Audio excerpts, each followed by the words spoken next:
একটা লোক সারা জীবন সে খালি মানুষের হাসাইছে, তার লাইফের মধ্যে সারা জীবন মানুষকে আনন্দ দিতে হাসাইছে।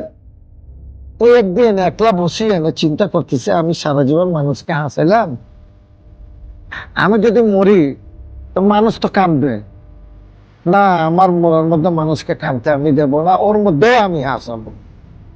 মরতে দেওয়া যাবে না, ওর মধ্যেও আমি হাসাবো। তো কি করতে হবে? ও বুদ্ধি খাটালো, ওর ঘরের মধ্যে ওয়ালের মধ্যে দিল ঠ্যাং। যখন মরার সময় হলো, ওয়ালের মধ্যে দিল ঠ্যাং, বডিটা দিল জমিনে, দিয়ে সে মরে গেল। মরে কয়দিন হয়ে গেছে, শক্ত হয়ে গেল। মানুষ বলে, কি রে আমাদেরকে হাতাইতে হতো, এখন কি ওর দেখি না কেন, তো দরজা বন্ধ। দরজা ভাঙি দেখে যে সে মরে গেছে। তো বলে, তো মরে গেছে এরকম করে মরলো কা? ঠ্যাং উপরে, বডি জমিনের মধ্যে, এটা সোজা করো। সোজা যখন করতে যায়, ঠ্যাং নিচে যায়, এর উপরে বসে যায়, এ বসে যায়। আবার বডি জমিনের দিকে ঠ্যাং উপরে হয়ে যায়।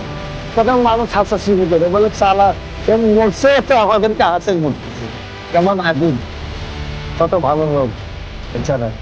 হ্যাঁ, যে মরার সময় আমাদেরকে সামনে জায়গায় হাসাই গেছে। এই হলো একটা হাসি ফণি। আরো কথা আছে, সব বুঝে নেবেন আপনারা।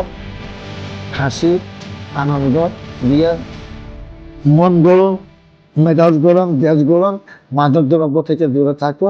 আপনার ছেলে মেয়ে কি করতেছে না করতেছে, এগুলো আপনারা লক্ষ্য করুন। আমার এই হাসির ফোনটা, হানিটা আপনাদের কাছে কি কথার মাধ্যমে পাঠানো পাচ্ছিল আমার।